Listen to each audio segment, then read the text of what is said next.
Hey, everybody, and welcome back to the Buffalo Giants Podcast. podcast.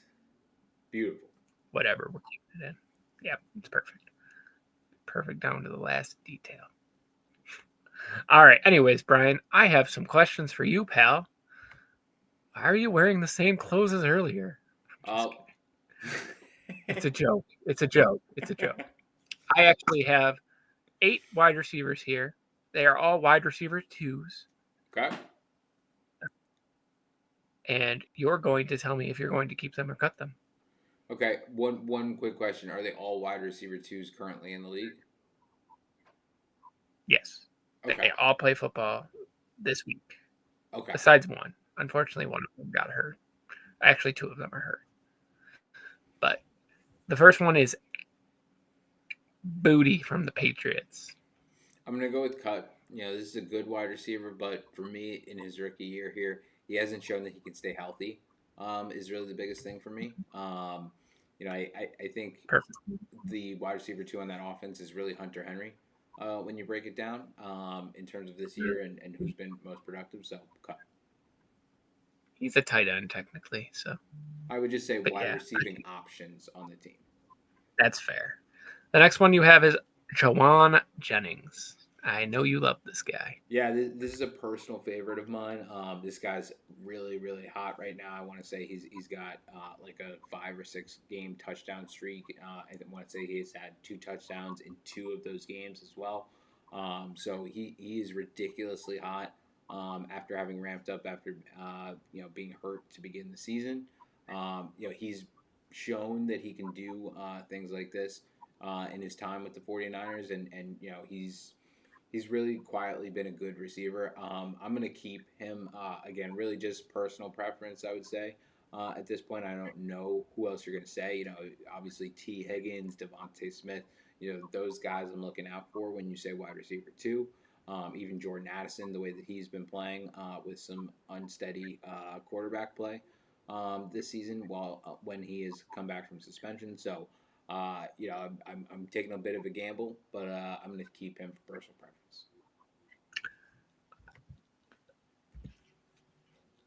All right, your next one is Xavier Worthy. Okay, this is going to be a cut. I like this guy in terms of dynasty long term, but in terms of wide receiver twos right now in the league, this guy just really hasn't done very much this year. He got the kamikaze Travis Kelsey week 1. That really took him out, and I think that's hampered his season all season. I think he's been trying to play through that injury, and it's really shown he has not produced to nearly the same level that he did in his rookie season. Especially when Rashee Rice came back. I think that was really telling. The fact that Rashee Rice came in, kind of dominated the share of the targets that he did, and that lack of attention being on Worthy didn't necessarily grant him any more production. So for that reason, I'm going to have to go with cut on Xavier Worthy, and hear who you have next. I have our favorite wide receiver in the world. That is a number 2, Jordan Addison. Yeah, you and I think we both are on the same page with Jordan Addison. He I think is that late round wide receiver that I think is really going to bloom. I think he started to break out last year. I think you have Yep. more flashes this year. Granted, he's not been playing with a very steady quarterback. Even Justin Jefferson has really suffered in that offense. And I think you can even argue that Jordan Addison has found ways to be more productive than Justin Jefferson, particularly over the last 6 or so weeks. Yeah. I think that really signals that there's a lot of talent there, just waiting to find the right quarterback. And once they do figure that out, that he's really going to go, quite big and be a very good product for a few years for them. So I'm going to go keep on Jordan Addison. I like this guy. I would say even more than a Devontae Smith that you may bring up a little bit later, purely because of the age. He's 23. So for me, the ceiling for him is even higher.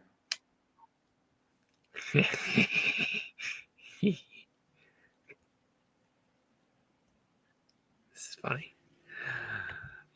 Your next one is T. Higgins. So T Higgins, That's I've been hot and cold on this guy in past years. For me, I don't think he does as much with Burrow as he should be doing consistently. The consistency for me is a big problem with T Higgins. He's able to show on some weeks why he's, you know, deserving of 1B money at the wide receiver two position. And then other weeks, especially in weeks where Jamar Chase has missed in seasons past, I feel like he has not necessarily been the guy to step up to the plate, deliver in Chase's absence. So I really like this guy. This is a tough one for me though because he's played excellent this season. I think that the what he showed when Flacco was playing was something that was really hard for me to not notice because it was yeah. impressive, especially in comparison to everything that I just spoke about from what I've seen from him coming into this year, and especially like in the clutch when he needs to be the guy.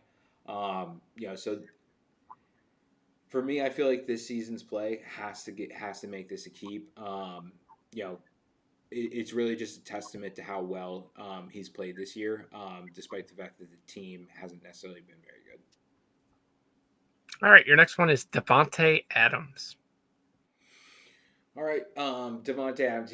This is probably one of the best wide receiver twos potentially of all time.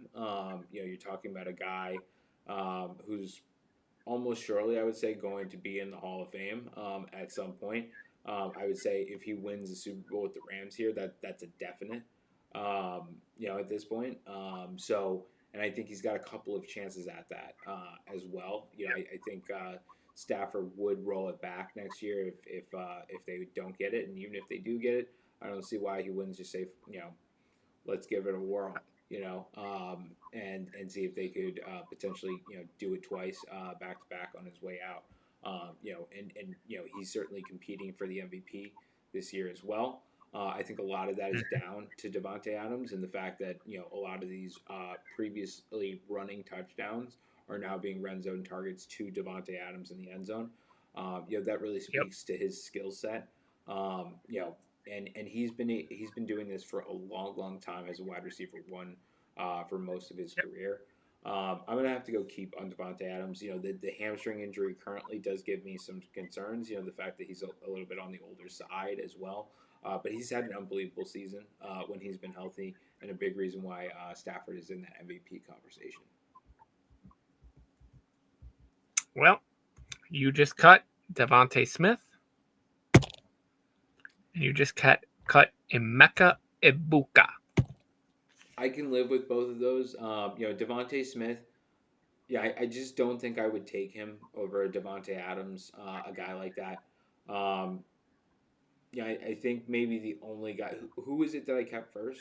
Could you remind me of that? Jawan Jennings.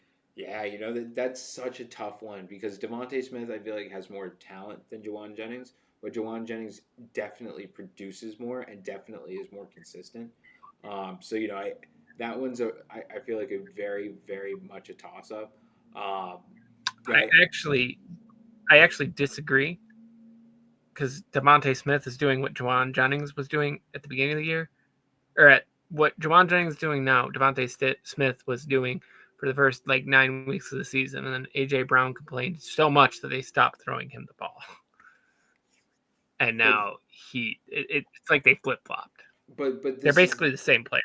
but then the argument then comes down to for me, you know, are you good enough to get that kind of attention without having to demand it without even if they force feed other targets? Because let's be honest, Jawan Jennings is not the primary option on that team. You No, have Christian McCaffrey there when George Kittle is healthy.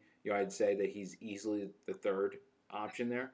Um, right? So he's you definitely their best wide receiver. Though I find him so much better than Ricky Pearsall, but he's listed as the number one.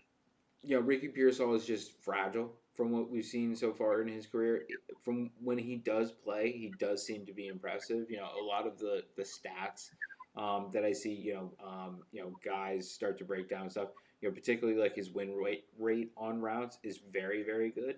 on paper, but that doesn't mean very much if you're not running very many routes over the course of a season, right? So, that's really the big thing, and that's where Jawan Jennings really, really for me excels is that he's good for an injury.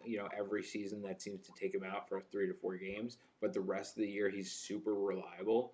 And you can rely on that guy to be a red zone threat when you need him to be. If you need him to be a possession receiver to get you third downs, because Kittle's getting blanketed and McCaffrey is getting schemed on. Like he's able to do those things. And I think that's a big reason why the 49ers, have been able to stomach things like the Ayuk situation, and still be able to have 10+ win seasons.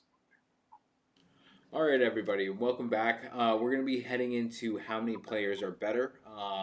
This is the segment where one of us reads out a name, and then we're going to go back and forth, exchanging numbers of how many players we think we can name that are better.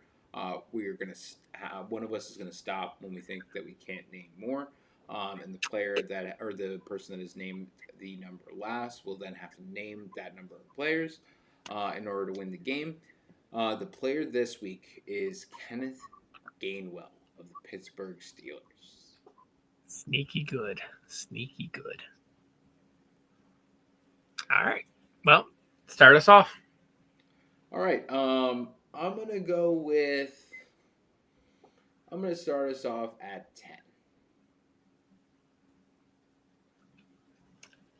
I'll go 12. I'm gonna go 15. I will go 17.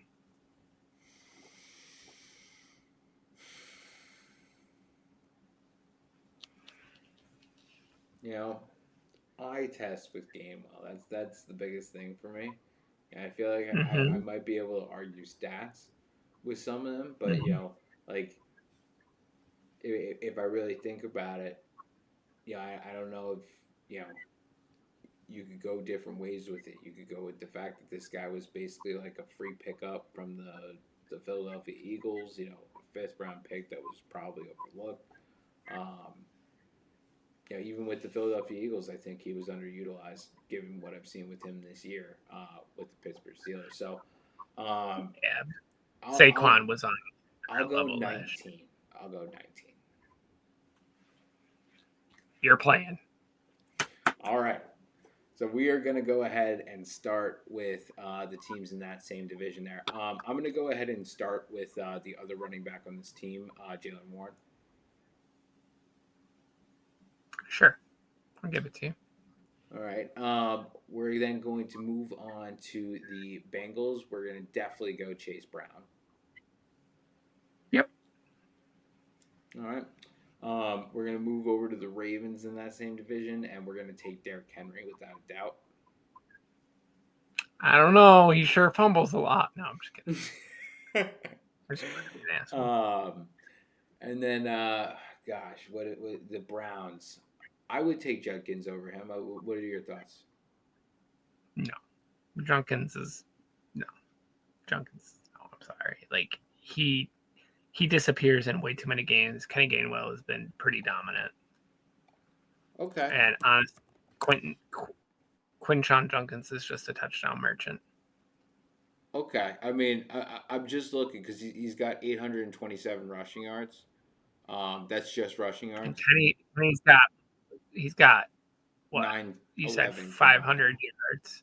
He's got 9 9 11 11. Yeah, no. combined, right? So, um, He's I got 8 touchdowns. Judkins has 7 on the ground.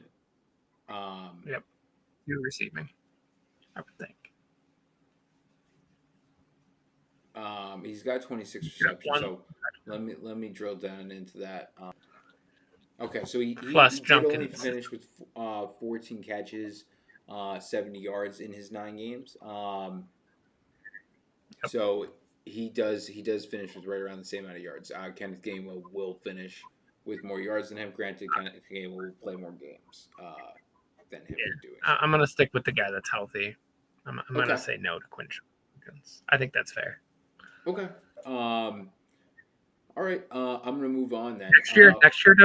Next year, yes, I still love Quinshon Junkins, but well, I like him as a player, maybe not a person. I don't know. We'll see. Okay. I'm gonna move on to Javante Williams. Absolutely. I'm gonna move on to Jameer Gibbs, Yep. Even though he David cost a lot of Montgomery. people championships. Sure. I really don't know. I'm going to put that on the maybe pile. We'll come back to him. Okay. Okay. I'm gonna go Woody Marks. Oh, yeah. He's pretty good. I'll give you him. Yeah, You're I don't at know how you 6 could for have sure. watched that game against the Chargers and not said that he was definitely gonna be there. I'm gonna go with Marion Hampton. No. Too much injury time. Okay. Just based on the season, I can't do it. In general, yes, absolutely, but not this season. Okay. Hampton missed Um, Hampton missed games. 7 games, sorry.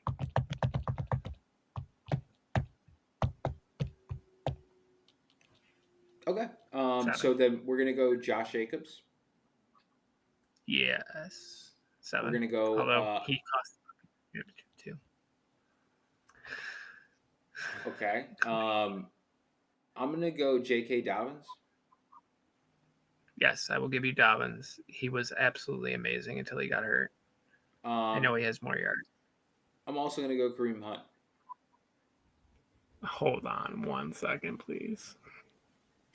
That one's that's questionable.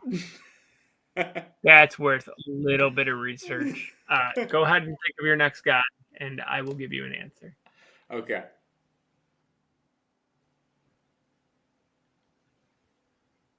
Our Chiefs. Kareem Hunt. Kareem Hunt stats. Go ahead, you can say him. He's only Okay. 30. My next one is gonna be Travis Etienne. Yes, I will give you him. You have 8 for sure. I'm gonna go Bashal Tootin. No. No on Kareem Hunt or no on Bashal Tootin.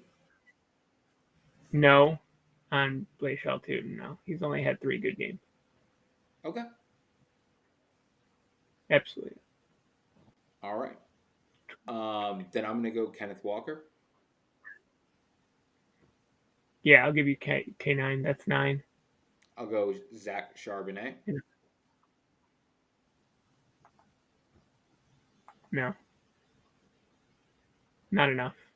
And no, Kareem Hunt has 597 yards and 8 touchdowns. Absolutely not. No way.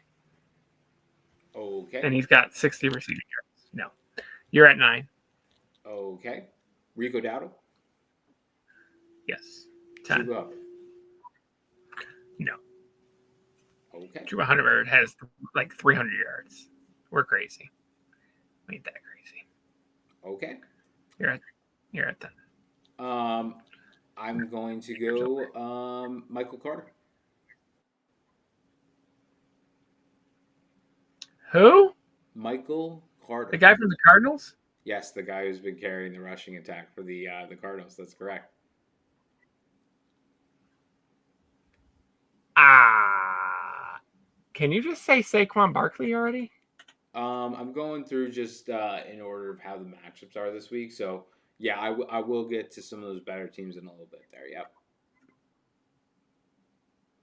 I'm not giving you Michael Carter. He has 300 rushing yards. Absolutely not. Okay.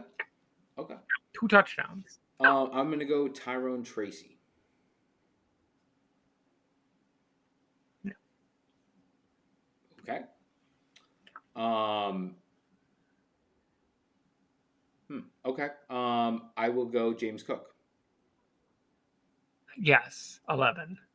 I will go Saquon Barkley. Yes. I will go DeAndre Swift. Yes. I will go Kyle Monungai. Yes. I will go Christian McCaffrey. Yes. I will go Kyron 15. Williams. Yes. I will go Blake Corum. Don't you dare say Blake Chrome. No. No. I'm sorry, what? No. He's had 3 good games. Absolutely not. You We're mean not like the doing three this. games that they let him play in? Yes, he is great, but he is not. He is Kenneth not Gainwell. done what Kenny Gainwell. Kenny Gainwell and Jalen Warren are the only reason the Pittsburgh Steelers win games. Okay, I'm just simply trying to say that this is not even the best running back on his own team. I'm basically at a point where I've named most starting running Blake backs. Corum. Blake Corum is the best player. Is the best running back on his team, and he just hasn't shown it enough yet to Okay, say I, that you would take him over. I, I'm just listening to you say that, saying yes to Kyron Williams, but no on Blake Corum. But I understand where you're at. I'm gonna go Bijan Robinson, Absolutely, and 16. I'm gonna go Tyler Algier. Yeah, that dude's pretty incredible. And then yeah, Genty, I think is deserves a shout on this list as well. Yeah, 18. Okay. And then I don't know if you'll give me Kamara or not. I don't think you have to. I have Travion Henderson in the bag there, and I'm going to go Travion Henderson. I will give you Travion Henderson. If you say Ramondre Stevenson, I'm closing my computer and going to bed. I was a little bit upset about the Tyrone Tracy thing because he's been very very good, but no, I hear you He's on been very good, but I mean, Devin Singletary has been really good too when he's gotten the rock. yeah, So, but in a vulture touchdown kind of way, Tracy is the one gaining all the yards in between the 20s. true. But I'm not giving you Ramondre Tracy. If Cam Skadby was healthy and played the whole season, I would have gave you Mr. CTE himself. I think if he played 8 games, he probably would have given it to me. Dude's a brick wall. But I mean, you already won. You got 19. Do you want to keep going? You got one more for me?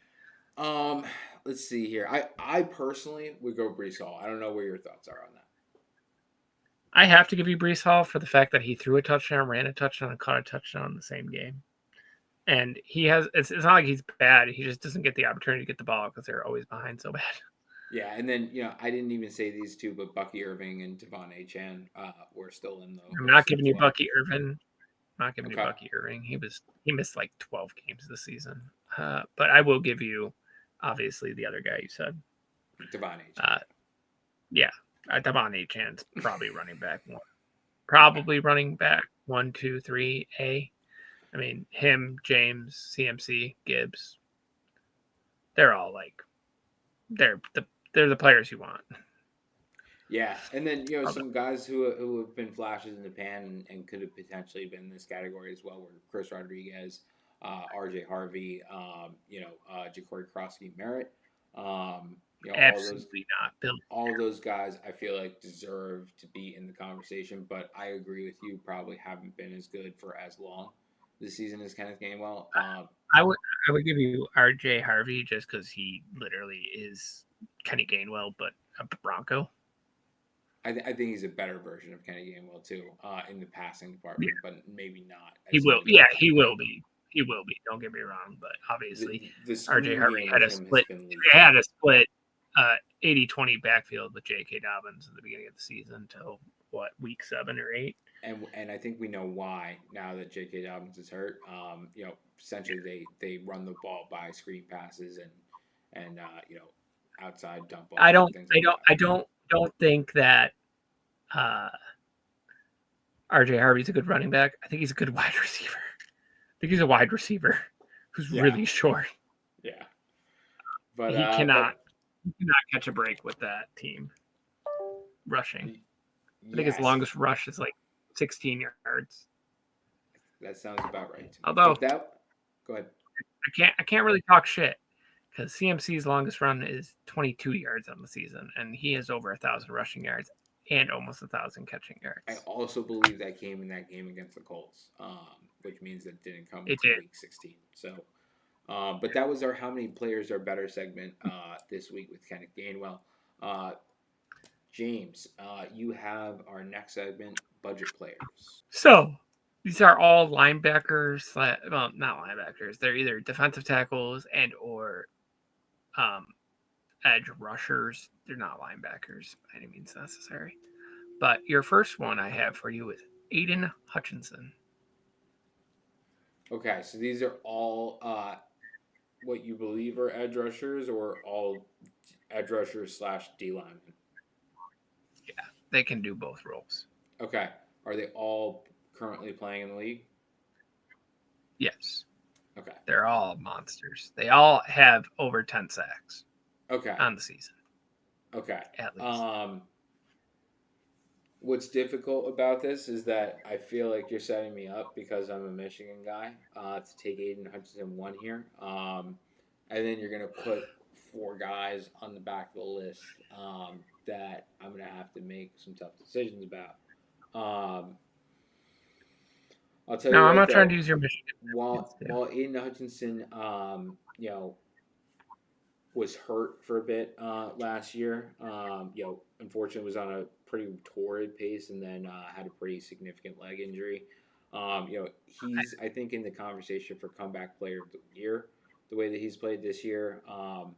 And just given that this is a Michigan guy, I'm gonna have to keep him. Okay.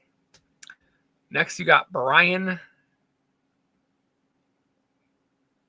Burns. Another guy that I love. Uh, Probably the most impactful guy in the Giants defense currently. Just had a fumble return for a strip sack, fumble return for a touchdown last week. Was Yep. right up there with Myles Garrett. In fact, leading Garrett for much of the season during the first half for the sack lead. This is my guy, so I'm going to keep Brian Burns. All right. Your next one is TJ Watt. TJ, what I'm going to cut, man. I firmly believe now We're that not he. we're not cutting anybody. We're just putting 1, 2, 3, 4, and Oh, 5 oh, on I'm them. so sorry. So I should have been given numbers to each of these guys. Yeah. All right. So I'm sorry that I took so long to figure that out. We're gonna get these three guys numbers, and we're gonna slot the other last two in. So um, Yep. I'm gonna go with Aiden Hutchinson 4. I'm gonna go Okay. with T.J. Watt 2, and I'm gonna go with Brian Burns 3. So 4, 3, and what did you say for TJ Watt? 2. 2. Okay. The next person on your list is Danielle Hunter. I'm gonna go 1 on Danielle Hunter. Okay. And the last number is Myles Jarrett. I think I got this one right. Myles Garrett at the 5. Yeah, I agree with all of them. Aiden Hutchinson slowly becoming my favorite Detroit Lion. Man, I like him. He's so cool. I'm Right? so glad he got paid. He's Like so good. between like his personality, the commercials that he does, like some where he's like the serious guy in like the State Farm Captain commercial, and then the other one where he's like dancing in the gym or Yep. some stuff like no one else is watching and the janitor's right there. Like you just get the whole range with that guy. So He's gonna be the next JJ Watt when he retires, doing coverage of the NFL. He's gonna be hilarious. yeah. Wait. All right. Well, we're gonna do our last segment before we do our starts and sits. QB Pyramid, featuring Brock Purdy. Gotta give him the Yes. Brock Lesnar introduction. All right, jumping back in here on Brock Purdy's quarterback pyramid landing spot for the 2025 finishing up of the season. So we're gonna get the easy ones out of the way. Obviously, we're gonna take them over Bryce, Michael, Penix, Tyler, Slug, and JJ McCarthy and Russell or Jackson Dart. I would agree with all those. Yeah. Okay. So that eliminates 1, 2, 3, 4. Oh, and Kyler Murray, 5. And 6 for the Panthers quarterback, Bryce Young.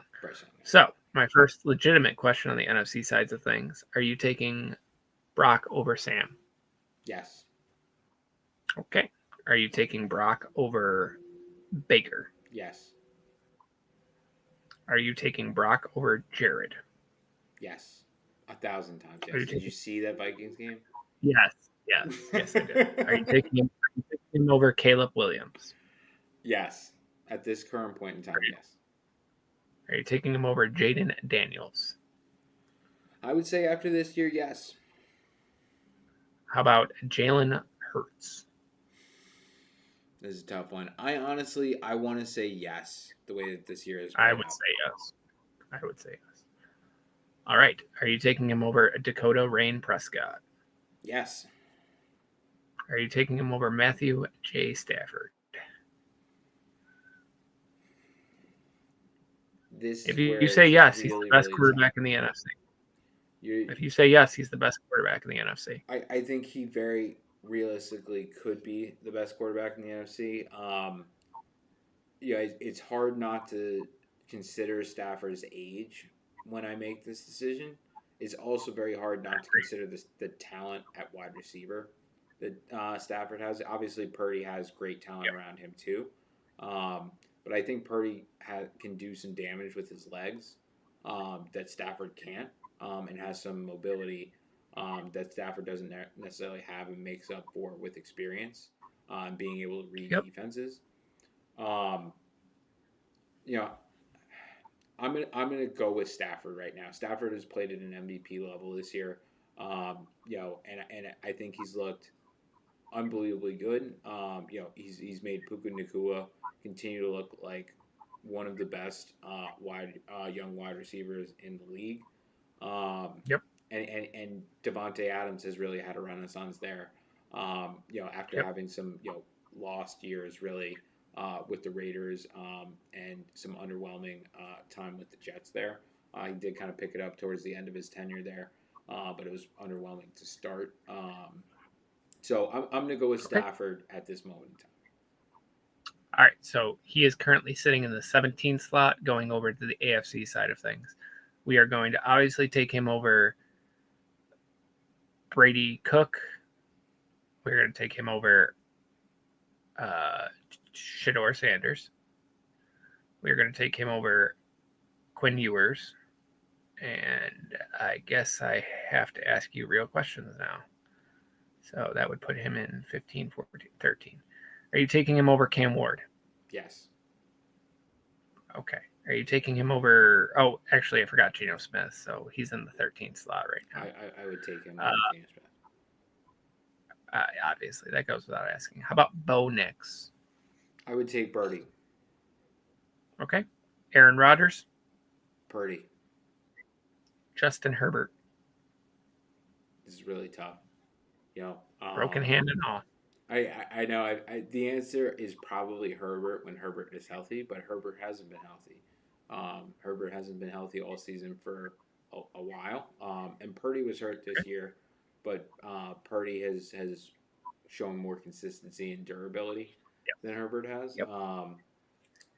This is another thing where I feel like Purdy has more talent around him. I think Herbert is the better Oh, okay. quarterback in terms of like actual raw skill and Yeah. physical traits. And I'd say probably by some margin, too, especially when it comes to the running ability. Um, Yes. I'm gonna go. I'm Do gonna go it. Herbert, and I'm gonna go Herbert Okay. because Mac Jones got so many wins with this 49ers team when Purdy was out that it's hard for me to Yep. justify putting Purdy in front of him. Okay. How about Trevor Lawrence?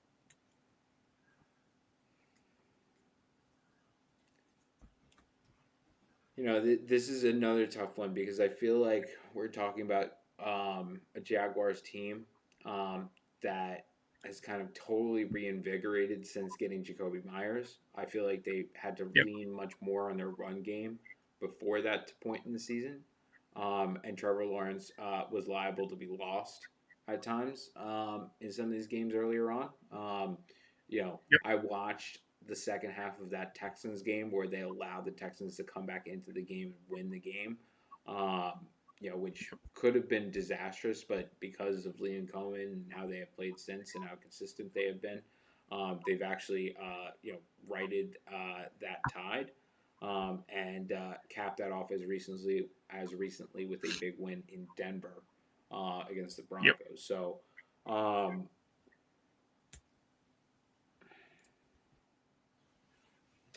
I think I think Trevor Lawrence has more weapons than uh, Yep. than Purdy does. So I am going to go Purdy here. Now I realize that it's very difficult for me to say that given the amount of time that he's missed. However, I think that the amount of time that he's missed can be debated and compared with the time that Trevor Lawrence was not playing to this ability that he is in Week 17, and that the fact that other members of the team had to carry it in his place, mainly the defense and Trevor Etienne, Bashal Tuten factoring in as well before picking up that injury recently. Um, Yep. I think that gives the nod to Purdy just slightly. Okay. Next, we have Joseph Lee Burrow.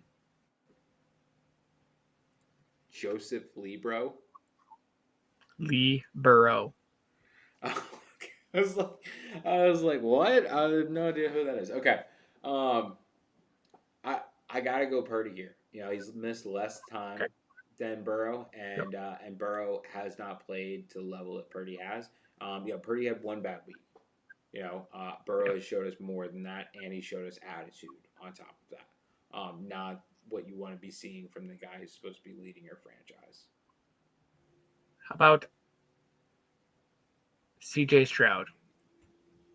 I'm easily going Purdy here. CJ Okay. Stroud is just too inconsistent for me. I agree. That leaves you with Drake May, Drake May. I'm taking Drake May over Purdy. Okay. And then we have Patrick Mahomes. Still take For me, I'm actually going to take Mahomes. This is based on the time that they're playing. This was a season where Mahomes basically had to will the Chiefs to everything that they got. He did not get very much help from anyone, not named Rasheed Rice, in the weeks that he played football this year. And Yep. basically, all of their success, the reason why they have any wins at all, as far as I'm concerned, is the fact that Patrick Mahomes played the games that he did this season. So I'm going to go Patrick Mahomes just from a how valuable he is and how just when Patrick Mahomes is healthy, I could never take Purdy over him. I forgot to mention Phil Rivers. Obviously, we're taking Brock Purdy. So Yes, we'll be um, taking Brock Purdy there. I have two more quarterbacks for you. The next one is Lamar Action Jackson. This is another one where if this guy's healthy all season, I'm sure I'm not saying this, but I've got to take Brock Purdy. Lamar Jackson has been banged up a couple of times this season. I think it's a fair question to say Yep. how healthy will he be, especially if the game plan is to run Lamar as much as the Ravens want to be doing in the way that they like to run that offense. Um, and Purdy has really shown, other than one game, nothing but an ability to get things done and win games and put up points. Okay. Well, your final quarterback to make a decision on is Josh Allen. I'm going to go Josh Allen over Brock Purdy. Okay. Well, I got some crazy news for you. Brock Purdy has officially arrived. He is the top five quarterback. He is number five. Yeah, I think there will be some movement with that. Particularly as Yep. some of these quarterbacks get healthy and we get closer to next season. You know, I but I think that really speaks to how well Brock Purdy has played ever since that first game that he came back. Obviously he's got a lot of talent there. Mac Jones, doing what he did when Purdy was out, is a good demonstration of that. But Purdy, I think, has taken them to another level, and I think whereas a lot of people before Purdy came back were wondering if the 49ers were for real, given the fact that the Seahawks and the Rams are in that division. And obviously, probably in better places to try and get better seeds in the NFC. Purdy certainly has made it look like the 49ers could contend with those teams, and that's really saying something given all of the injuries they have on the defensive side of the ball. The fact that Brock Purdy has been able to come in and mask a lot of that, really speaks to how well he has played. Well, here's our rankings so far through 3 weeks. We got Brock Purdy at 5, Drake May at eight, not A, and Sam Darnold at 16th. It's shaping up to be incredible so far. Well, there's a Tune lot to in. fall into place there, James. There is. I think Drake May will be much higher next season. I think Sam Darnold, if he wins the Super Bowl, is going to be much higher too. We'll see what happens. We're not getting the Friendship Bowl. But hey, let's move over to our starts and sits, rapid fire those out, and start reviewing some future football games that So, kick off in less than 12 hours. sounds like a plan. If you're all good with it, James, I'm just gonna rattle through all my fantasy starts and then pass it off to you to do your starts, and then we'll throw it back to me for my sits and right back over to you for your sits. Um, I I'm am gonna start. Perfect. So I'm gonna start off with the fantasy starts. My QB start of the week is going to be Jacoby Brissett of the Arizona Cardinals facing off against the Cincinnati Bengals. The Cincinnati Bengals have been one of the worst defenses in the league all season. They have played a little bit better of late, but they did give up over 20 points to Quinn Ewers in his first start last week. Jacoby Brissett has been in a bit of a groove, not necessarily in a winning groove, but that's not what matters for fantasy. Yards and points are what matter for fantasy, and he has been doing that with relative consistency. He has been a little bit down the last couple of weeks, but the matchup is fantastic here. It's hard to get much better, and I think that he would be a good plug and play if you needed him, for a fantasy championship, third place game, etc. My next fantasy start is going to be at the running back spot. Tony Pollard of the Tennessee Titans. Tony Pollard has been on an absolute tear the last couple of games. He's been putting up a ridiculous amount of fantasy points. Certainly looking like he's going to be back there next year as the running back one in that offense. And that's really all based on the fact that he's gone nuclear against the Browns. And again, last week, you did have Tajay Spears adding a little bit in and kind of showing his worth a little bit. But Tony Pollard was still able to have a fantastic fantasy day. He does get the Saints in this one. And the Saints have played very, very good defense. I personally really like that defense. They're quite young as well.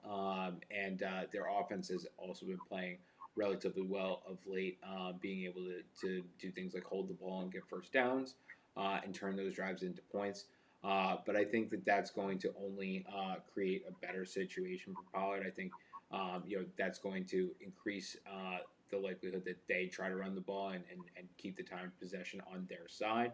And the way that Tony Pollard has been running the ball, the way that he has been averaging per carry the last couple of weeks, they'll be able to do that with some consistency, even against that good Saints defense. So I've got Tony Pollard as my running back start of the week. Moving on to a wide receiver, this is more of a desperation dart throw kind of a play. I'm going to go with Adam Thielen here. This is really based on the fact that DK Metcalf is now suspended, and so you don't have him in this offense. You're going to be essentially rolling with a whole bunch of nobodies. There was the potential that the starters weren't going to play this week if the Ravens lost this game. I have some feeling that Thielen was going to play regardless. And so his approach probably won't change with this Ravens win. And the fact that they are going to probably approach that game as if they need to win it. I think that he was always going to be a go from day one, whether it was going to be Mason Rudolph or Aaron Rodgers playing quarterback. So I think that he's going to be coming in with the right mindset. I think he's going to be in the best opportunity possible to get blessed with targets. And I think that he's going to be able to have, a hurrah moment here for 1 or 2 weeks before, the playoffs start and DK Metcalf comes back. And you likely see things start to, go back to normal a little bit there. But I think Thielen's going to be the guy that steps up for this offense, particularly on the passing side of the ball, to complement that running game. And the Browns have shown that they can give up runs in recent weeks. I think that's going to allow some space over the top, and I think that Thielen will be able to burn them, especially if he can run some crossers over the deep middle. That's where he's really excelled in his career, particularly with the Minnesota Vikings. So I like Thielen in this one. Moving on to my tight end start of the week, it's going to be Tyler Warren of the Indianapolis Colts. Tyler Warren has unfortunately had a tough time getting going with Philip Rivers as the quarterback, but it's hard to find a better situation than the Jaguars this week. Jaguars are very, very good against the run. I expect Jonathan Taylor to get bottled up pretty good in this one, and that means that the Colts are going to have to pass the ball. The Jaguars have good offense. We expect them to put up points. The Colts defense is banged up. They will get Sauce Gardner back this week, but at the same time, they'll lose DeForest Buckner for the rest of the season. So I expect for their run defense to be a little bit less stingy than it normally is. I think that that's going to allow for the Jaguars to be able to score more often and more consistently, and that means that the Colts will need to pass the ball, similar to what happened when they played the 49ers on Monday night last week. So I think that Tyler Warren will finally connect a little bit more. He was 3 of 9 on targets last week, so he is getting thrown the ball. It's just a matter of how good are the passes and how good are the chances to catch the ball. I think that improves this week. The Jaguars are a little bit soft against tight ends, and so I think that he'll be able to have a great fantasy week for you there. Moving on to my defensive start of the week, it's going to be the New York Giants. The Raiders are sitting everyone that they think could possibly win this game for them, outside of Ashton Genty. And I guess maybe Devin White. Devin White maybe tackles people to death and win the game for them, and if that is possible. Aside from that, Brock Bowers, Max Crosby, both of those guys sat down, not playing this week, not going to be playing for the rest of the season. From what it looks like in the case of, surely in the case of Brock Bowers, who's on IR, Max Crosby left the facility when being told that he wouldn't be playing in this game against the Giants. So, I think that shows you where his mind is at this moment in the season. The Giants on the other side of the ball, their offense had probably the worst outing it's had in quite a long time. Last week, I'm talking probably decades. But the defense scored a defensive touchdown. If they get that in this one, that may be enough to win this game. So, I look for them to be able to impact the game defensively. I look for Brian Burns, a guy that you threw out at me in the budget player segment, to make his mark on this game. That guy plays with a lot of pride. And this is a chance for them to get a win that I think would allow the defense to feel a little bit better about itself rolling into next season, especially if they end up going on a streak where they maybe give up less than 20 points for a handful of games, going into next year. So I like the Giants defense in this one. And then I'm going to wrap here with my kicker start of the week. It's going to be Cam Little of those Jacksonville Jaguars. Like I was just talking about that Colts defense, kind of been hot and cold. They just got eliminated from the playoffs. Will be getting Gardner back, but lost to Forrest Buckner for the rest of the season. So I expect the Jaguars to be able to move the ball. I certainly expect by the second half that they may not need those drives to end in touchdowns. And I think Cam Little will have plenty of opportunities to kick field goals in this one. But James, go ahead and hit us with your starts of the week. I'm unprepared. I didn't do it. No, I'm just kidding. I'm starting Tyler Logue.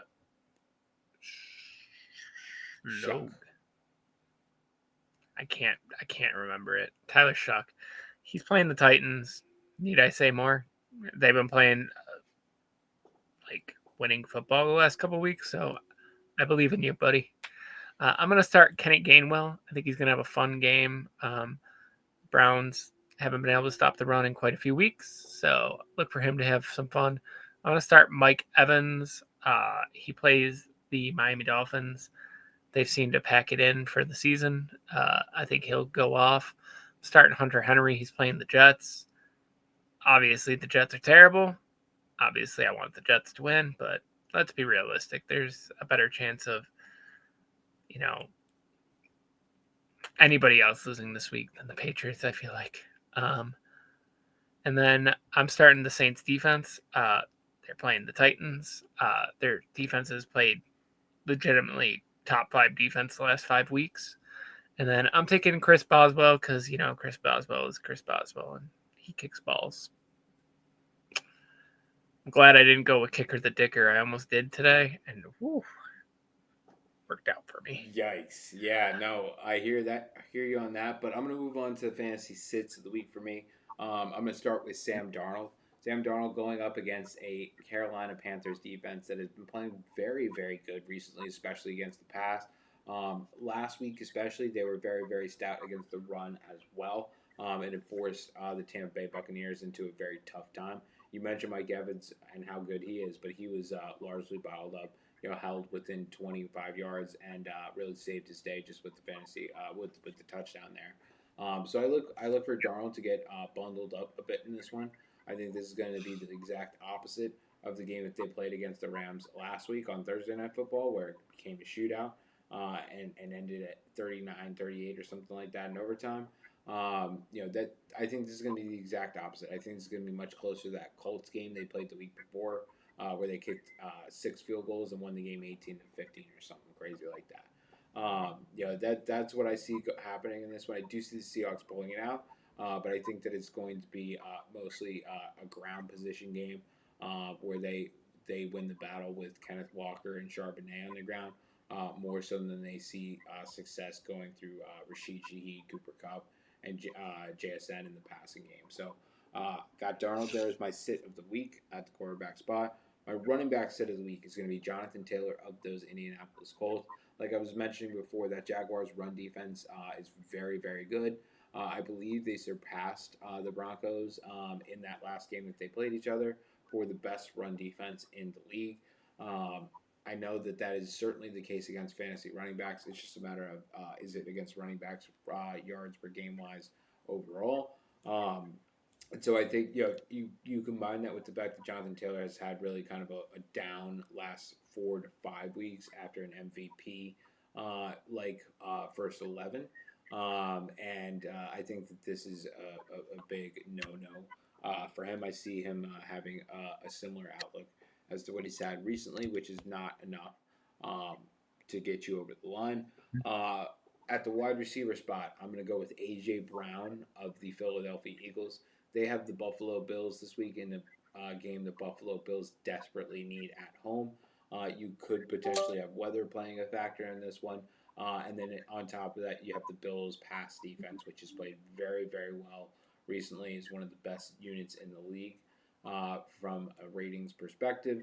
And I think that Saquon Barkley is going to be the main guy that they utilize in this offense, potentially with Jalen Hurts running the ball as well. I think that they're going to try and make it a time possession game and allow their defense to get stops and force Josh Allen to have to win the game with his arm. More so, their receivers for the Bills having to get open, which their receiving corps have been up and down really all season. So. I don't see them relying on the passing attack that much unless they go down by a bunch in this game. And I think that their defense will allow them to keep it tight enough where that's not the case. So moving on to the tight end sit of the week, I'm going to go Chigakonkwo of the Tennessee Titans. We were just talking about that Saints defense and how good that they've been of late. I mentioned how young they are and how kind of you know they don't know seemingly how to allow the season to end. They're playing hard football and they're winning games despite the fact that they're not playing for really anything other than a less valuable pick. So I'm going to go Chicago. I think it's going to be a struggle for them this week. They are in a 2 game winning streak, the Titans. But you do have Gunnar Helm getting activated or removed off the injury report on Saturday. So I think that you're going to have split targets there. And again, their bread and butter these past 2 weeks on their winning streaks have been running the ball, and that's why Tony Pollard was in there on the set or on the start column. So moving on to the defense, I'm going to go with the 49ers. I just question who the 49ers really have played that have been real on the offensive side of the ball in recent weeks. And the Bears, we know, are a real team. They may not put up 40 points a game every single game, but they do know how to win. And Brock Purdy is going to be starting on the other side. That means that the 49ers are probably going to put up some points in this game, and that the Bears will need to do the same to win. So I believe that the 49ers are going to force the Bears out of their shell a little bit. I think they're going to score enough to make the Bears have to pass the ball. You do have Luther Burden coming back this week. DJ Moore has been very, very respectable the last couple of weeks. While Luther Burden has either been hurt or Rome Odunze has missed time. So I've got the 49ers here. I think they're going to give up some more points than we've seen them give up recently. And then I'm going to cap it off here with Badgley of the Buffalo Bills. I think the Buffalo Bills are going to need touchdowns in this game. I don't think that McDermott is going to be patient enough to kick field goals. I think Josh Allen is going to be very, very pissed off with how the way that last week went and how close that game was with the Browns on the road. And I think that he's going to make an example or do his best to make an example out of the Philadelphia Eagles in this one. I don't see them settling very much. I see them as trying to make this a statement game, as putting their foot in the ground and making a stride towards the playoffs.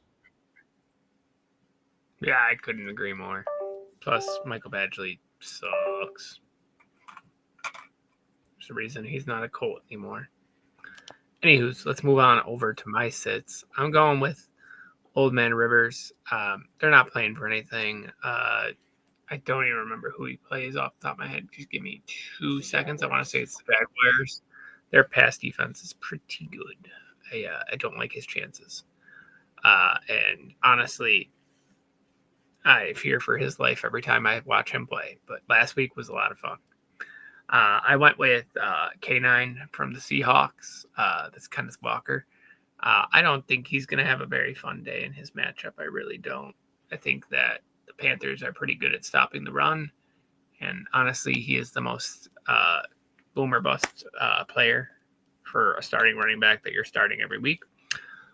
So I went with a player from tonight because when I wrote this down, it was before the game. But I went with Ladd McConkey, and that worked out pretty well for me. I didn't think he'd have a very good game. I thought the Texans would bottle up pretty much everyone to a certain degree. Obviously, players are going to score, but I didn't think he'd be the one to score, which he did not. And he did not look good on the punt returning either. Tight end, I took Gunnar home. I just think he's coming off an injury. Hasn't been getting the ball the last couple games. It's been a running team, so I look for that to continue. I'm benching the Panthers defense because I think that the Seahawks offense is going to have a field day besides running the ball. I think they'll be able to pass the ball. I think they're going to avoid Joe Horn Jr. and just pass to everyone around him. And then I'm benching Daniel Carlson because the Raiders are going to score 0 points, I think, this week. All right, so welcome back. We are going to hop into the remaining matchups for the week here with the Bucks and Dolphins. Bucks visiting the Dolphins at 1:00 on Sunday.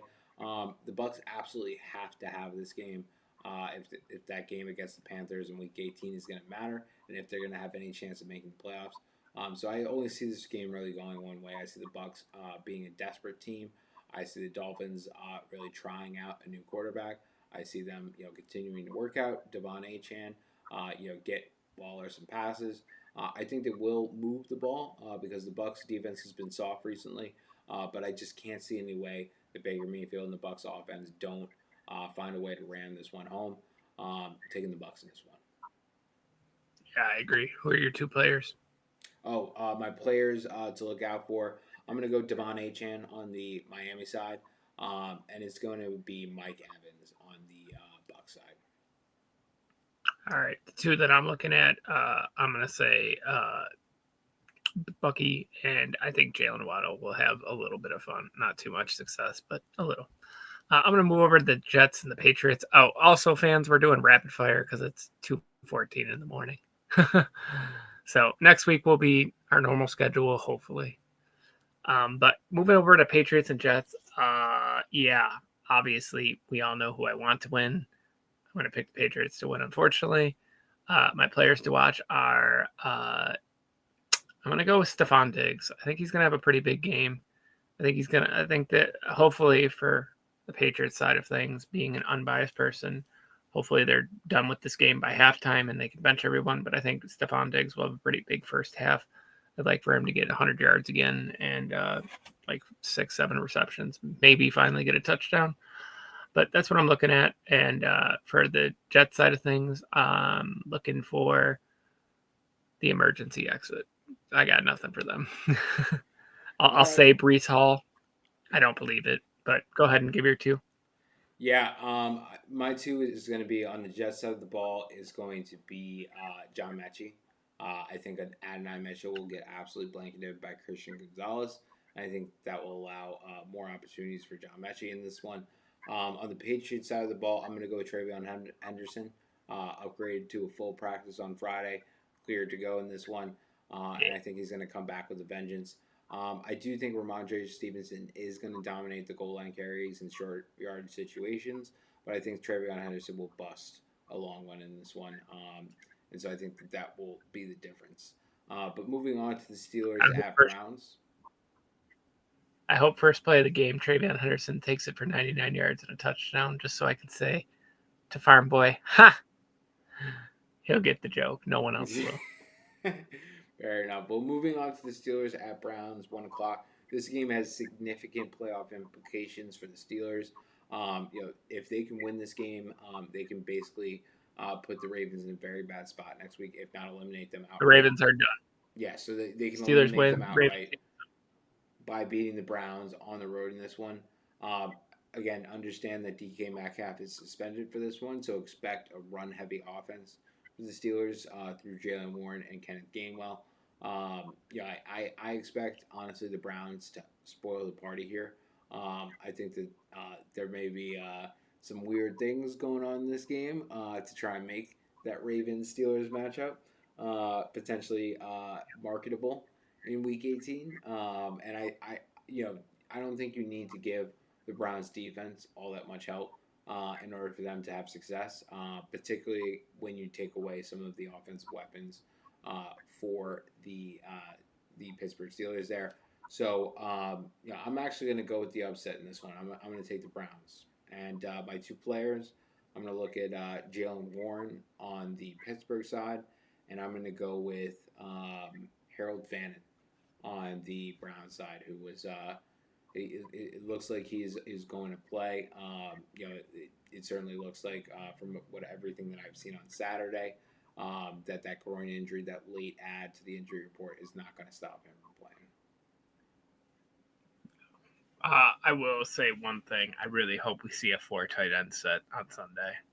Please, Arthur Smith, give me something to laugh at.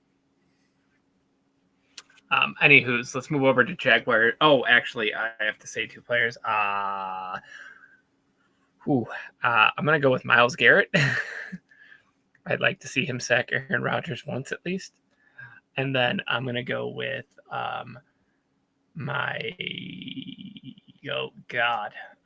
Quinshon Judkins is hurt. I'm going to go with I'm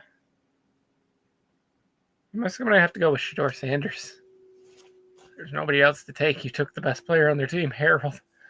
I would say David Njoku, but he's out this week. I don't like any of their wide receivers. So I think Dylan. I'll go with Tillman. Also, We'll go with Tillman. Okay.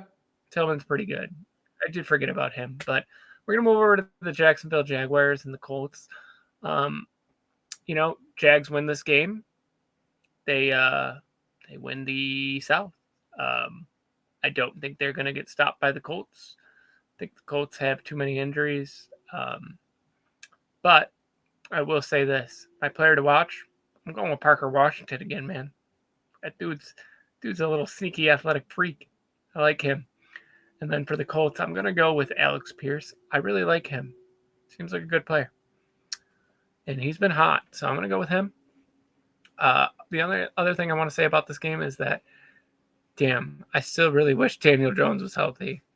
I really enjoyed this run. I do believe what you say with Jonathan Taylor. I think the run defense on the Jags is just going to box him up, and maybe Phil Rivers has a little bit of success, but I don't think it'll be very much. I could see this game being over a little bit faster than the 49ers game. I feel like they played with their food a little bit in that last game.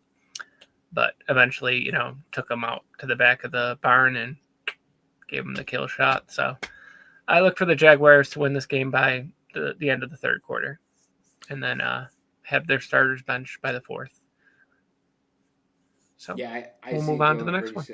one. I'm going. I see it going pretty similarly. My two players from this matchup are going to be Tyler Warren. I'm going to stick to my guns on the Indianapolis Colts side, backing my fantasy tight end start of the week. And then on the Jaguars side, I'm going to actually go Travis Etienne. Travis Etienne has showed us that he's more than just a running back. He had a game with 3 receiving touchdowns a couple of weeks ago. So I look for him to do it on both the rushing and passing sides in this one. But I'm going to move on to the Saints at Yeah, Titans, 1 o'clock. Um, excuse me. I'm going to move on to the Saints at Titans at 1 o'clock. Um, I have the Saints in this one. I think they're going to go into Tennessee. They're going to continue to play the great defense that they've been playing the last couple of weeks.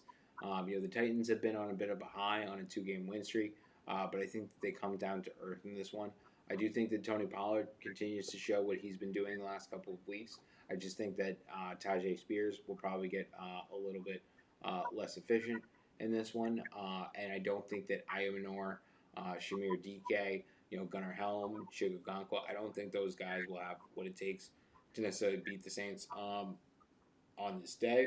So I'm going to take the Saints. My two players to look out for are going to be Tyler Shuck on the Saints side of the ball, and then on the Tennessee Titans side of the ball, I'm going to actually go with Elik Aomanor. I think that he could actually do something in this game. However, I think that the Saints are going to bottle up the Titans offensively as a whole.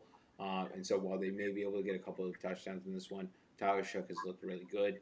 Chris Olave had a balling week last week.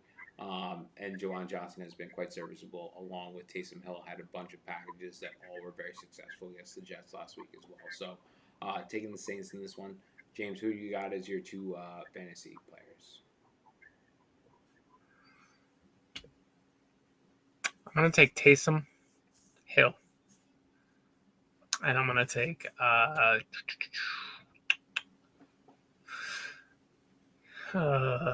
gonna go with Tony. Tony's pretty good. He's been doing good. Yeah. I think maybe he'll get a score, but I think that's all they'll get. But moving on to my second favorite matchup of the week, two teams I really like, Seahawks and Panthers.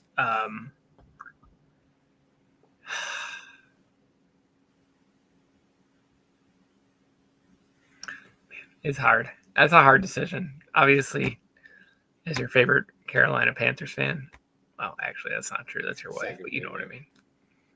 mean. Yeah. I have believed the most out of. I probably believe the most in the Hopium, as much as I want the best friend bowl and Sam Darnold to have the 1 seed.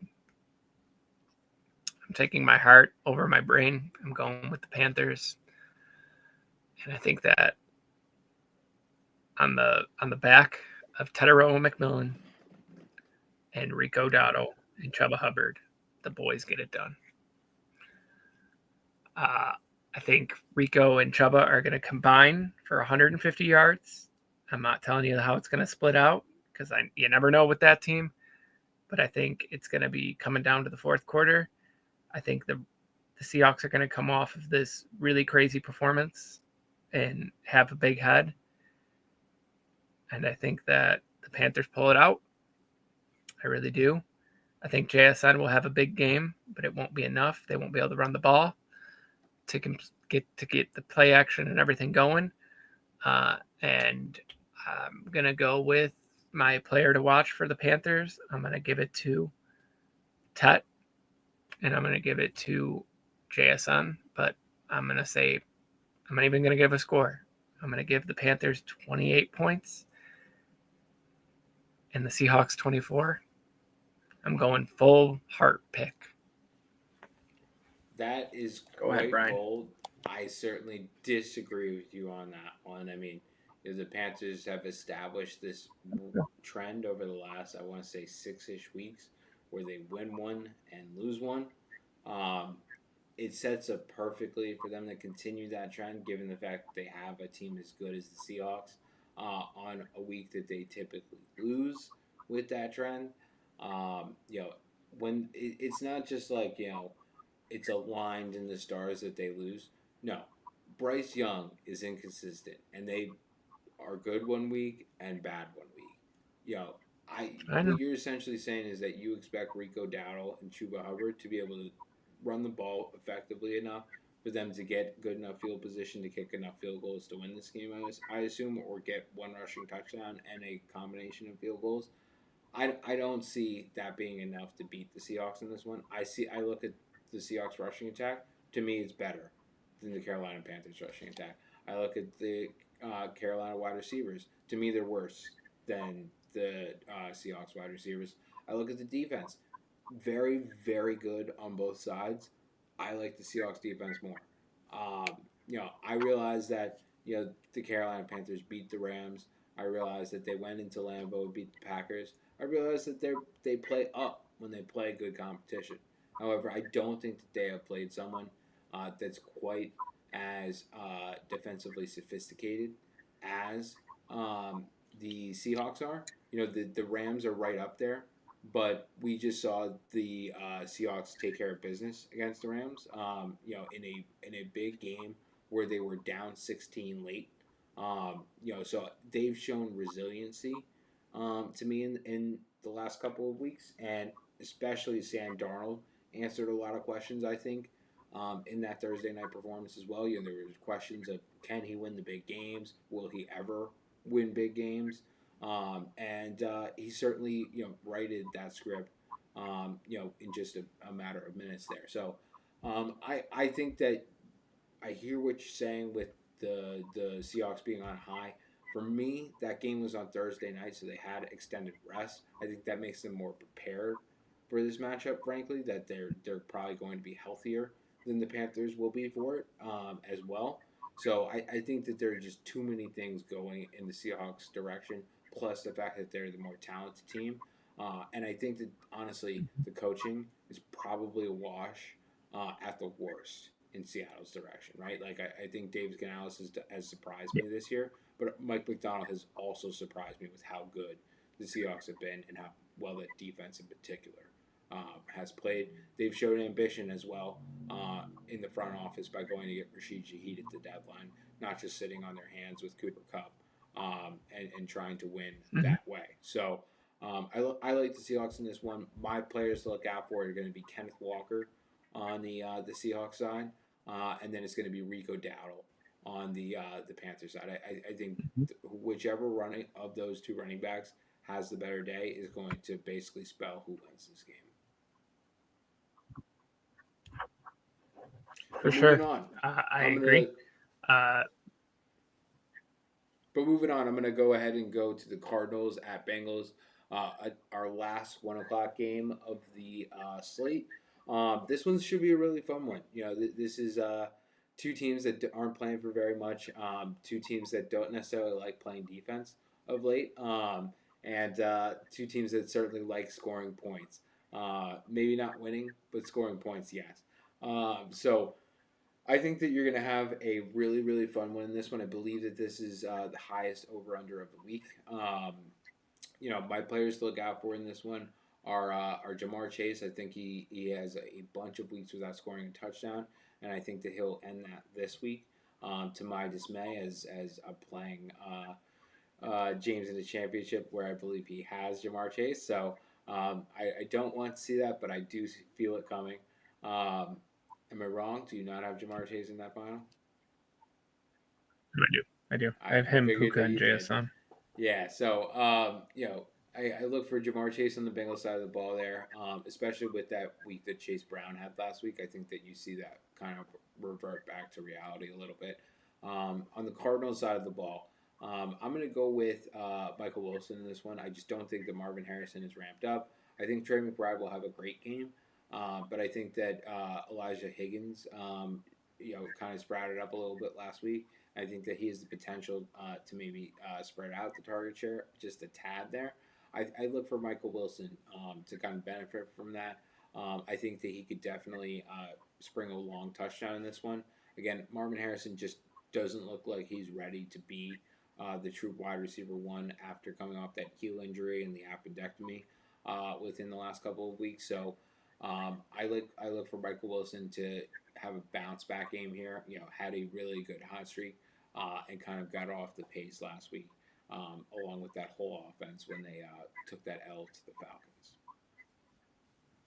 For sure. Let's move over to. I gotta give two players. I'll go with T, and I guess I'll take Marvin Harrison Jr. He's got to do something at some point, so why not? He's playing the worst defense he's going to play all year, so let's go, Marv. Um, but moving over to Bears at 49ers. Whew. Yikes. Obviously, I want to say my Bears, but I mean, at the same time, the Bears have already won the North with the Packers losing tonight, so I don't think it's going to matter at this point. Obviously, they're going to try to win to get the first seed, but I'm going to I'm going to go against the grain. I'm going to take the 49ers. They're the hotter team. They're both hot teams, but I'm going to go with the 49ers. They've won more games than they've lost recently. The Bears lost a game to the Packers a couple of weeks ago. So I'm going to go with the 49ers. But I will say this, if George Kittle doesn't play, I will be picking the Bears in the long run, but I'm not going to put an emergency break glass clause on this or anything. I'm going to go with the 49ers. I just think that they're the more experienced team in this playoff atmosphere kind of thing. This is new to Caleb, so I'm going to go with the 49ers. Players I look out for, I'm going to take Jawan Jennings. He's been on fire. Obviously, you could say CMC at any point. It's CM freaking C. But I'm going to go with Jawan Jennings. I think he'll get like 7 or 8 catches for 80 yards, maybe more. He's on a touchdown streak still, I believe, too. So hopefully he gets his touchdown to keep that going. And then for the Bears, I think Kyle Madunga is going to have a fun game. 49ers rushing defense was not very good until this past week, but they also had a right to just stack the box because they were playing Phillip Rivers. So I'm going to go Kyle Madunga for the Bears. I think this is going to be like a 31-30 kind of game, though. I think it's going to be whoever has the ball last. I think it'll be a lot of fun. I think this has the potential to be the best game of the week, besides maybe Eagles Bills, but again, biased on my part. So yeah, I'm going to go with that. I think it depends on the brand of football you like too, because if you like defense, I would certainly argue that Seahawks Panthers game could be high up on your list as Yeah, well. Um, true. but I agree with you. I think this is going to be a very competitive game. I actually see it going the opposite way. I see Caleb Williams continuing the Cinderella story, going back to California where he went to school at USC. Yeah, And I think he gets the splash win here, putting the 49ers into some disarray. I feel like George Kittle will play in this game, but will be relegated to a blocker. I don't feel like he'll be healthy enough to be able to be his normal pass catching, route running self. And I think for yep, that reason, you may see Tanjas be in the game more, have more involvement as well, particularly maybe in passing downs. So that's something I look for. I think the Bears will capitalize on that. I think they'll be able to try and make it more of a time of possession game. It does the one thing stopping me from full throatedly going in on the Bears is obviously the fact that Roman Dunze will miss this game. They do get Luther Burden back, which gives me more confidence. Certainly I like the running game there. But they're going to have to put up points in this one. They're not going to be able to do what they did against the Packers and get that DJ Moore overtime touchdown. They're going to have to put up well over 20 points in regulation if they're going to have any shot. They've shown an ability to do that, to hang in games, and I think that they can pull that off one more time here. My players to look out for Christian McCaffrey on the 49ers side of the ball. I think he's got to have like a vintage Christian McCaffrey day for them to win this one, especially if George Kittle is out. I think even if Ricky Pearsall plays in this one, he's been in and out of the lineup with injury all year. Has looked good when he's in, but hasn't necessarily looked like the game breaker that we know Christian McCaffrey to be. So I look for him to have, I'm looking for him to have 70 yards rushing, right around 50 yards receiving, and at least one touchdown. If he doesn't have minimum, that's that one. I think it's very possible that the 49ers lose this game. And then on the Bears side of the ball, I'm going to go Caleb Williams. Caleb Williams is going to have to basically continue to have the poise that he has shown all season. Be a game manager when the game calls upon from him. Allow the running game to do the work that it has done all season. That offensive line that the team invested in has been paying off. Um, and when called upon, convert. He's been able to do that all season. He's going to need to do that against one of the better teams in the league in order for that to happen. Really, this is a statement, I think, on Caleb Williams. Caleb Williams here is going to be facing that NFC West team that, even you yourself as a positive Bears, quote unquote fan, with it being your second team in the NFC and everything like that. I think you've even mentioned that you believe that they'll go out in the playoffs when they hit one of these NFC West teams. And so what I see is that probably happening, but I see the Bears stealing the regular season matchup. This happens all the time where the younger team, the one with less experience, may win the regular season matchup. That's less important. And then ultimately, when the important game comes around, the more experienced team ends up taking control. That's what I ultimately see happening here. So I think the Bears might end up taking this. Caleb Williams will need to be instrumental if that is to happen. Yeah, for sure, man. It's gonna be wild, whatever happens. But obviously, hopefully the Bears win. But either way, we're gonna get a good game, I think. Agreed. So But let me wrap the non Buffalo Giants segment with the Rams at Falcons here at 8:15 on Monday night. The Rams, they have a lot of incentive to win this game. The Falcons own or the Falcons pick in their first round pick in the 2026 draft is actually owned by the Rams. So if the Rams beat the Falcons, they improve on their pick. So they have a huge incentive to win in this game. I think for that reason, you're going to see them come out with like a bat on fire. I think that Stafford is going to continue to be on that MVP phase.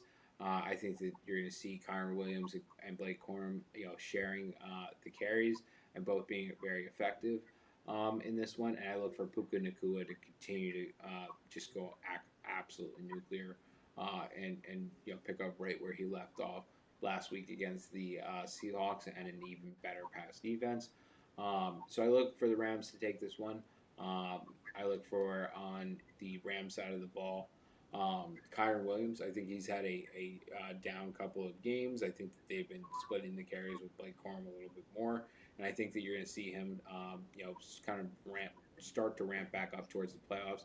With that loss against the Seahawks on Thursday night last week, it looks almost surely like the Rams will not be getting a bye going into the playoffs, and so they're probably going to have to start, getting Kyron Williams back up to speed and getting him ready, to be handling at least 2/3 of their running opportunities, going into the playoffs. And then on the opposite side of the ball for the Falcons, I'm going to go Bijan Robinson. Bijan Robinson has to have a superhuman kind of game in order for them to win. He's got to rely on Drake London picking up the baton and continuing to ramp up after kind of a slower start back into things last week. I just think ultimately that the odds are too stacked against the Falcons. Plus the fact that the pick is what it is for that 2026 first, that the Rams will overcome. fair enough. We will move on to the Eagles versus Bills. I mean, Saquon sucked all year. Please suck one more time for me, Saquon. Not last week. Please. I need it. Yeah, I know. But yeah. If he could suck this week, it'd be real funny for you and for me. For many reasons. But yeah, we got a lot of injuries going into this game. I'm not going to make any excuses. Obviously, I hope to win. It really just depends on what version of the Eagles comes and what version of the Bills come. Hopefully it's bully ball Bills and I forgot I had a football game. Eagles. This is the last team that Josh Allen needs to beat to have beaten everyone but the Buffalo Bills in the NFL. But the Eagles kind of have Josh's number. It seems like, but I don't know. We only play him. We only played him his rookie year and like 3 years ago, so it's not like we played them very often. So I'm gonna pick the Bills, but just know that it could go either way. Players to watch out for. Um, I'm going with Ty Johnson, our backup running back. He's been getting a lot of passes lately, and he's been breaking a lot of passes for touchdowns or very long gains at least. So I'm thinking he's going to have a big game. Obviously, the main guys have to play good, Josh, James, etc. But I'm going to go with an underrated gem there with Ty Johnson. And then for the Eagles, I'm going to look for Devontae Smith having a good game. Wide receiver twos have been very hard for us to stop because our cornerback 3 and 2 positions fluctuating of who's covering who a lot. I would assume Maxwell Harrison would be on him, but if Trey White's on him, it could be a long day for him. But hopefully we do the right thing and put the fast guy on the fast guy and just lock him up. I have no doubts in my mind that Christian Benford can shut down A.J. Brown. He's already done it before in his career, so we're good to go there. It really comes down to Saquon Barkley. Is he going to astronomically screw the Bills? Going with that one. But I'm thinking 34-30. I think it's going to be very tight. Fair enough. Who you got? Good. So my two players in this one on the Bills side, I look for Dawson Knox. I think Dalton Kincaid is back in this one. Am I mistaken on that? They're both questionable. They're both questionable. Okay. And they signed up. They brought a player up. They brought up a player from the practice squad, so one of them isn't playing for sure. Fair enough. Well, I hope it's not Dawson Knox because he's looked good the last few weeks, particularly when Dalton Kincaid has missed time.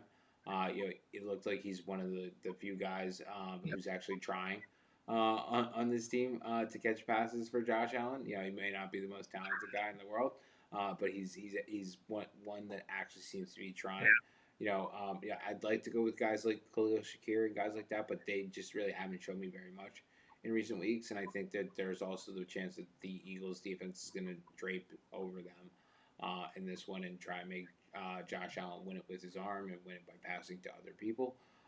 So I think Dawson Knox could really, improve from that. I'm surprised to hear that you're elevating people because don't you have Jackson Hawes behind him as well, who has caught passes at times this year? Yeah, but we always have 3 tight ends on the game day roster. Fair enough. All right. Well, anyway, going over to the Eagles side of things, I think you said it yourself. It's Saquon Barkley. This game is probably going to be decided based on how Saquon Barkley plays. If he has over 100 yards and a touchdown, I think it's very likely that the Eagles are going to win this game. If he gets bottled up by the Bills defense and gets anything less than 100 yards, I think it's very possible that they could win this game. Now, I will say, Saquon Barkley is a threat out of the backfield, receiving the ball as well. If he were to finish with 150 combined yards, but fall short of that 100 rushing, that would also put me in a position where I think that the Eagles would be winning this game. So Saquon Barkley for me, big X factor. I think the game really goes as he produces. Anything else before I pick it up with the Giants? Go Bills. Take a quick break. Go Bills, and we will be right back. When we do come back, we'll finish up with the Giants and wish you off with a good rest of your week. All right, everyone, and welcome back. We're gonna cap things off here with the Giants at Raiders 4:05 Sunday. This is the Super Bowl to find out who's going to get the number one overall pick in the 2026 NFL Draft. The Raiders are doing their absolute best to sandbag themselves from the onset by putting Brock Bowers or putting Brock Bowers on IR and informing Max Crosby that he will not be playing in this game. He promptly left the facility upon hearing that news. I think the only thing that could really win this game for the Raiders is Genty having a similar week to what he did last week against the Texans. I think aside from that, you're talking about the Giants having too much pride to allow this game to slip away. I think even if the defense has to win the game for them, they showed that they could do that last week. If the offensive or if the offense that they're playing is so inept that they refuse to win the game, which the Vikings tried to do, but did ultimately end up winning by a field goal. So I like the Giants in this one. For me, I think on the Giants side, I look for Brian Burns to continue to produce as he did last week with the sack, strip, fumble, touchdown. Um, and on the Raiders side of the ball, I look for Genty. Genty, if he has 100 all-purpose yards and a touchdown, I think it's very possible that they win this game. If they don't, I think it's very simple. The Raiders will lose this game and get the number one overall pick next year. And Brian will cry. I won't cry. I think we would still trade back if we were to end up with 102. Um, you know, probably to somewhere closer to 10 in the first round, and look to try and get probably the second or third best wide receiver in the class, and pick up another pick or two in the process. It's just that it won't be Oh nearly boy, as do I have an much offer for you. as that 101 with Mendoza likely going there. How about this? You take the Bills' next 2 first-round picks, and you give us number 1. I think we will get We'll even more. give you Keon Coleman. I think we will get more than We'll that give you Keon. if we were to secure the 101. I know. I know. I think we would see I'm just being probably a smart ass. a swap of this year's first, and probably two firsts on top of that, or something to that effect. Probably, especially if you went all the way down to 10. Yeah. That's for sure. But you know what? My players to look out for. It was going to be Theo Johnson, but he's apparently out. So I will go with Tyrone Tracy. I guess he's pretty good at football. And then for the Raiders, you really pigeonholed me. Uh, I'm gonna say Daniel Carlson. He's gonna miss kicks on purpose because he's an asshole. You could I have don't gone like. with Trey Tucker there. Maybe a resurgence game from him. No, Yeah, I said what I said. I said what I said. I'm not taking it back. fair enough. Well, I will You know, say, part of me does want the Giants to start Russell Wilson in this game. I feel like if Russell Wilson starts this game, it could be very competitive to see who actually wins and loses because of how dysfunctional both teams could potentially look. But again, I just think the Giants have too much pride for that. I think they'll put out a team that's good enough to win. And I don't think that they're going to look particularly good doing it, but they will pick up a W. fair enough. Well, guys, that was our week. What is this? 17 preview. Sorry for it coming out so late, but we appreciate everyone in the comments leaving comments. No one leaves comments, but we appreciate the people that do watch us and look for our crazy fun interview / questions and answers with 5 Point Vids on Tuesday morning. Yes, we've been working hard to come up with some good stuff to have for him. We're really looking forward to bringing you both some good conversation and dialogue with Mr. 5 Point Bids, but also hopefully some content that makes you guys laugh a little bit and is a little bit different from what you guys hear normally. But with that, Yeah, just want to wish everyone good luck for anyone that may be in fantasy championships or semifinals this week. Third place games as well. It's a big week to potentially make some money in those fantasy leagues. So we wish you the best of luck, and we look to see you on Tuesday morning for Monday's filming of our interview with 5 Point Bids and the recap of the Week 17 matchups.